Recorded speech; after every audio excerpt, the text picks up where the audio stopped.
една на 3 жени над 50 години ще претърпи фрактура на бедрената кост, на гръбначния стълб или на предмишницата, според статистически проучвания.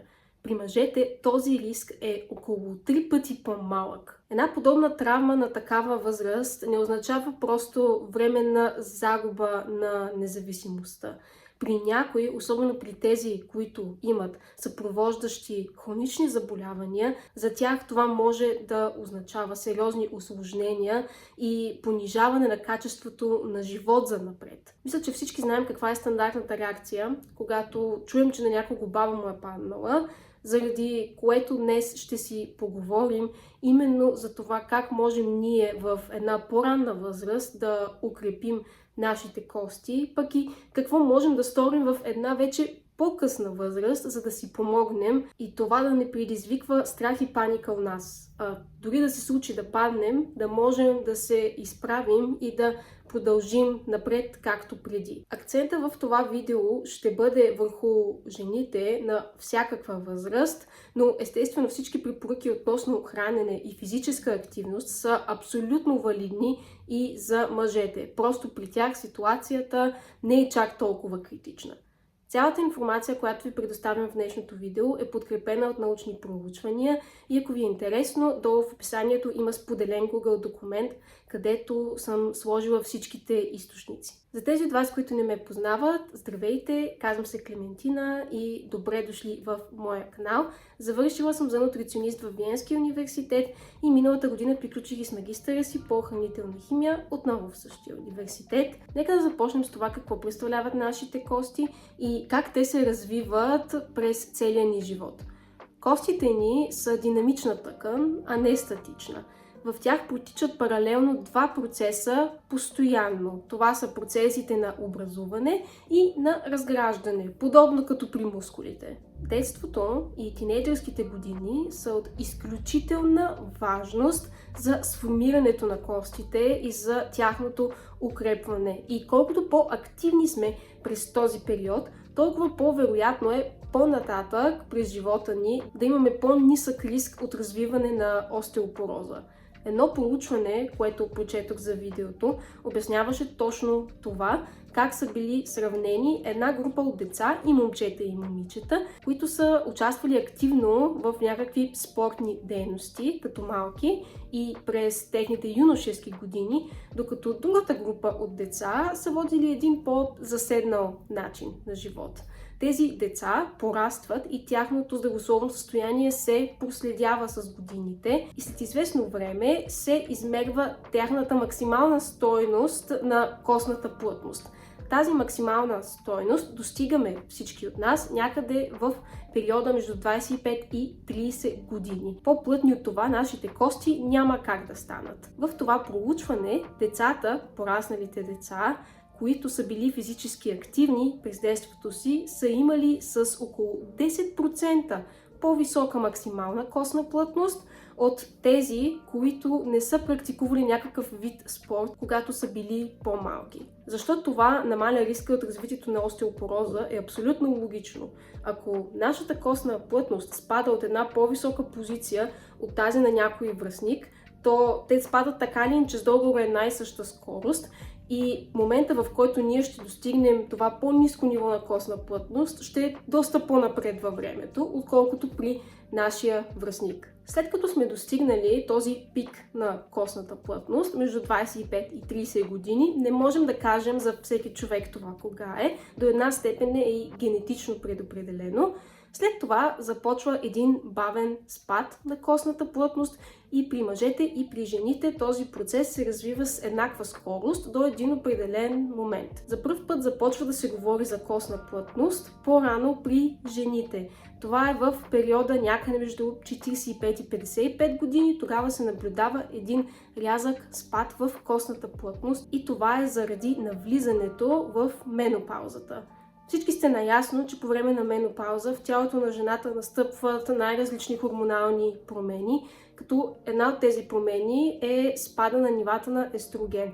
И именно това е отговорно за това рязко изтъняване на костите по същото време. При мъжете този рязък крах просто го няма. След това костната плътност при жените продължава да намаля постепенно, но е значително по-ниска в сравнение с периода преди менопаузата. При жените, според мен, има и много лайфстайл фактори, които ги предразполагат за това да развият остеопороза по-нататък в своя живот, като тук не говоря само за спада в естроген. Това е биологичен фактор, за него ние нищо не можем да направим. Под влияние на средата, в която се движим, на стандарти за красота, на медии, филми, най-различно съдържание, което консумираме, ако щеш, жените много често в някакъв период от живота си се подлагат, за съжаление, на някакъв тип по-рестриктивен режим. Под рестриктивен режим имам предвид много нисък енергиен прием, което логично води и до много нисък прием на нутриенти, на минерали и на витамини като цяло, като някои от тях са от изключително значение за поддържането на плътността на нашите кости. При някои жени правенето на подобен тип ограничаващи режими не е еднократен феномен. Това е нещо, което се повтаря отново и отново вследствие на йо-йо ефект и така нататък. И през колкото по-дълъг период от време се подлагаме на подобни хранителни режими, толкова по-вероятно е за по-дълъг период от време и ние да не доставяме на тялото ни необходимите елементи, които са му нужни, за да е в оптимално здраве. Не казвам, че не съществуват мъже, които преминават през нещо подобно, но мисля, че може да се съгласите, че техният процент ще е доста по-малък. Препоръките за конкретна физическа активност, когато става въпрос за укрепване на костите, са различни в зависимост от това каква е възрастта на конкретния човек и доколко той е подвижен, мобилен, каква е неговата костна плътност в момента. Не могат да бъдат препоръчвани еднакво интензивни спортове на човек, независимо мъж или жена на 70 години и на човек на 30 години, поради очевидни причини. Най-често срещания термин в проучвания, обвързани с костната плътност, това е така наречения Impact Exercise или на български преведено упражнения с ударно натоварване. Това звучи много абстрактно, предполагам, но тук се има предвид най-често скачането на въже. Такива високоинтензивни спортове, най-често включващи скачане, не заради самото въже, заради самото скачане, те оказват сериозен механичен стрес върху костите, като по този начин те ги стимулират да се адаптират към този стрес и да станат по-плътни, да се подготвят за следващия път, когато ги подложите на същото нещо. Много е подобно, като при изграждането на мускулна маса. Скачането на въже логично не е за всички възрасти и за всички физически състояния. Това е доста високо интензивен спорт и за един млад и здрав човек това е ефективен начин да поддържа своите кости в оптимално здраве. Естествено, за един човек в по-напреднала възраст, независимо дали това е мъж или жена, има голяма вероятност скачането на въже да е твърде интензивно и в случай, че същия човек има и някакви проблеми с ставите или вече страда от остеопороза, всякакви такива неща, това може дори да се окаже опасно за състоянието му в момента. За тази възрастова група се препоръчват като цяло weight bearing exercises. Това са упражнения с носене на собственото тегло. Това е буквалният превод. Отново звучи доста особено, но ще обясня сега за какво става въпрос. Беше обяснено като всякакъв тип упражнения, които включват вдигане на краката от земята. Дори това да включва бързо ходене или ходене като цяло, леко подтичване, джогинг или просто упражнения със собствено тегло, които включват това. Всичко това може да подпомогне за укрепването на костите. Може да не е толкова интензивно, колкото скачането на въже, но при всички случаи ще е по-ефективно, отколкото да си седим на дивана. По тази логика, тренировките с допълнителна тежест също ще бъдат полезни за уплътняването на костите, тъй като тогава движенията могат да бъдат подобни, отново срещу гравитацията, само че собственото тегло е увеличено. Това отново не е нещо, което е възможно за всички, особено за хора в напреднала възраст, 60+, 70+, те не могат изведнъж да започнат да вдигат тежести в фитнеса.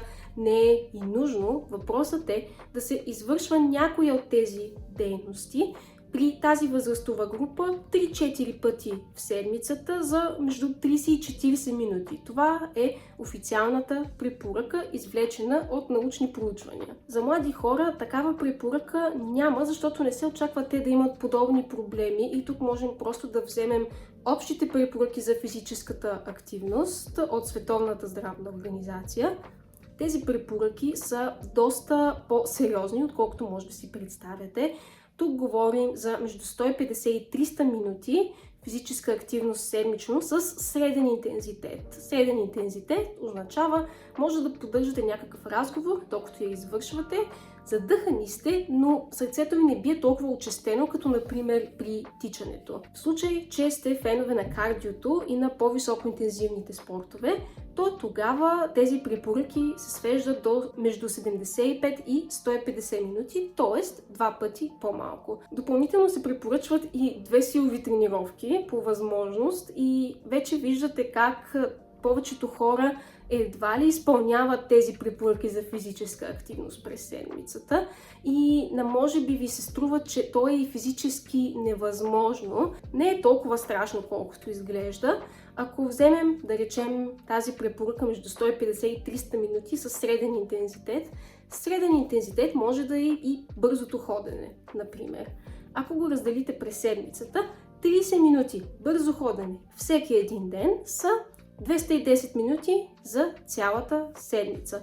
Тоест, вие вече сте в този диапазон. Не е нужно да го правите по-сложно, отколкото е и не са ви нужни скъпи карти за фитнес или някакви членства за групови тренировки или каквото и да е, за да направите първата стъпка към едно по-оптимално здраве. До преди няколко години беше тема табу, или дори да не е тема табу, но определено не беше толкова често срещано жени да практикуват силови тренировки, които, както вече обясних, са доста полезни, когато говорим за костната плътност. Според мен, стандартът за идеално изглеждащо женско тяло в България винаги си е бил един и същ през последните, да речем, 20 години, може би.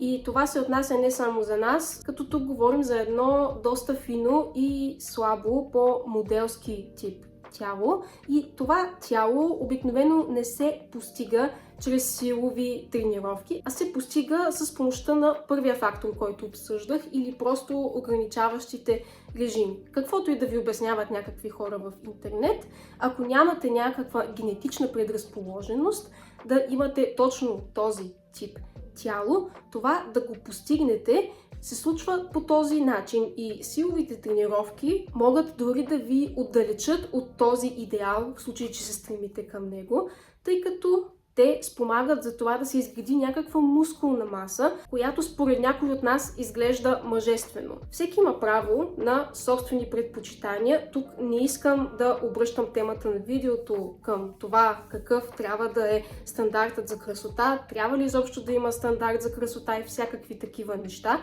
Искам да обърна внимание на това, че този стандарт за красота, към който толкова много млади момичета и не само млади се стремят, се постига като включваме практики в ежедневието си, които са точно обратното на това, което е добро за нас в дългосрочен план. Постигането на този конкретен външен вид не изисква непременно засиленото практикуване на някакъв спорт. Да не говорим, че изниква тук въпроса дали при ограничения прием на калории и храна като цяло, дали ще ти остава и достатъчно енергия, за да практикуваш активно някакъв спорт по твое желание. Не искам тук да слагам всички слаби хора под един знаменател, естествено, тъй като има хора, както казах, които са генетично предразположени просто без огромни усилия да остават по-фини и да не напълняват. Метаболизмът им е по-бърз и го позволява. Но това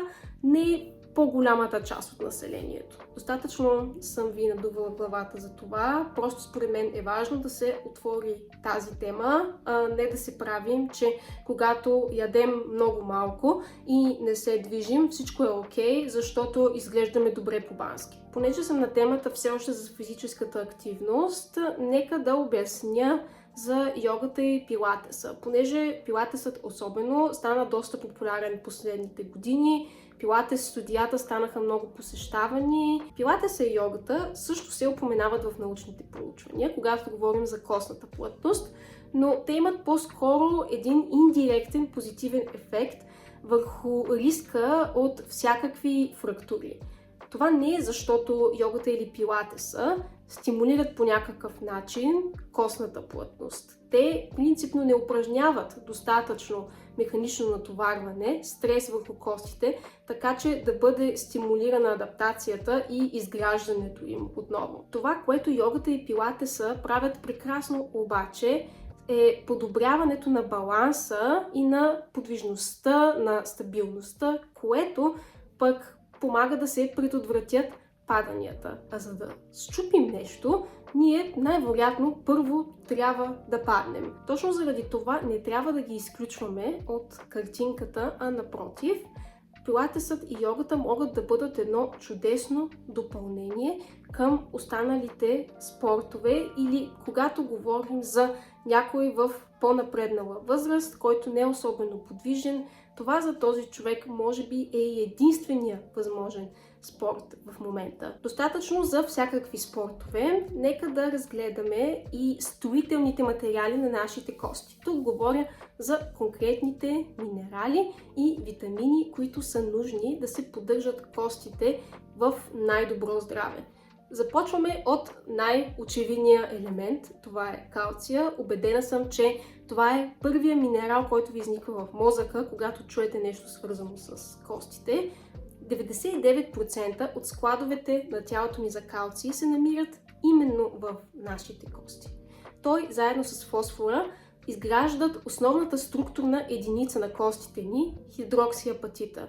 И ако не приемаме достатъчно калций, няма как просто костите ни да биват изграждани наново. Както всички знаете, калция се съдържа в най-различни млечни продукти, като най-високи концентрации има в по-старите сирена, по-ферментиралите, като пармезана, например. В йогурта или пък в моцарелата, което е доста по-прясно сирене, в тях концентрациите на калция са доста по-малки. В някои растителни продукти също се съдържа калций, като например бадемите, някои листни зеленчуци, като спанака, въпреки че те си имат и доста недостатъци, като говорим за калций, но ще говорим за това след малко. Фосфора е втория градивен елемент на костите ни, вече ви споменах, заедно с калция те се формират хидроксиапатита.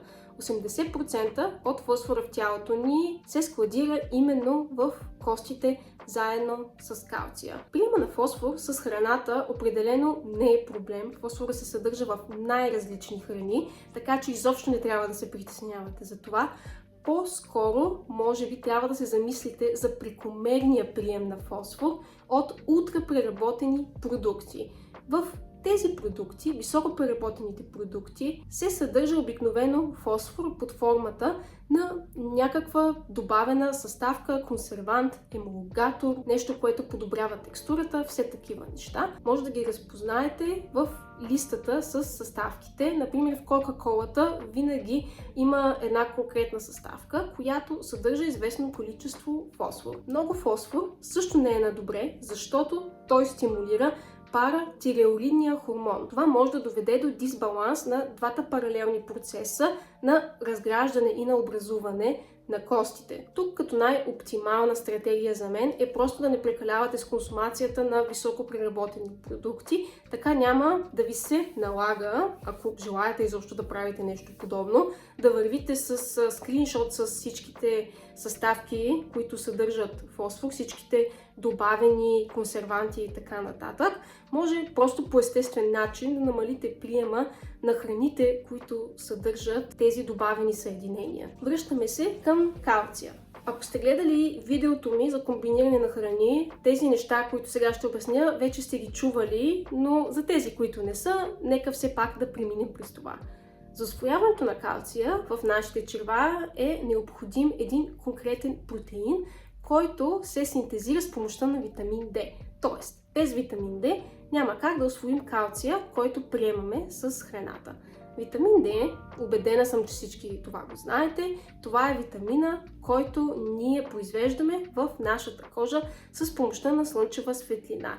В нашата кожа вече има предшественика на витамин D и слънчевата светлина помага той да се конвертира в витамин D3, който е този необходим за всичките физиологични процеси в нашето тяло. С възрастта този предшественик в кожата ни обаче намалява. И един човек на 60 плюс години и един млад човек няма да произведат същото количество витамин D3 за същото време прекарано на слънчева светлина. Заради това за по-възрастните става още по-важно те да приемат витамин D3, особено през зимните месеци.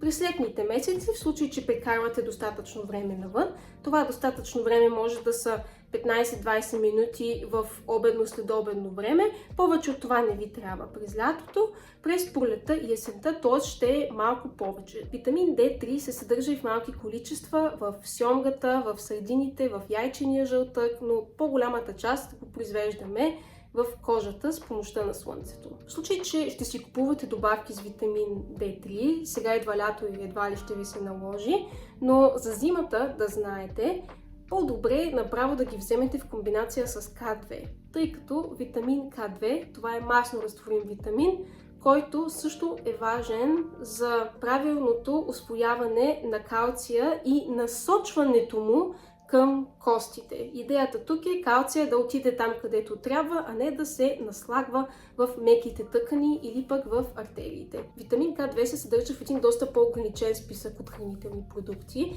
най-вече високо ферментирали храни, като например някои сирена, както и киселото мляко или пък йогурта, но пък в по-малки концентрации. Храната с най-високо съдържание на К2, това са така наречените нато бобчета, това са някакви ферментирали бобчета, което е, мисля, че японски деликатес, ще ви излъжа, в България няма къде да го намерите, но мисля, че все пак е интересно, в случай, че някога ходите до Япония. Те съдържат най-високи количества К2 в сравнение с всички други храни, които до момента ви изброих. Това са елементите, които са необходими за изграждането на костите. Нека да си поговорим сега за някои неща, които могат да навредят на костната плътност, в случай, че ги поддържате през дълъг период от време.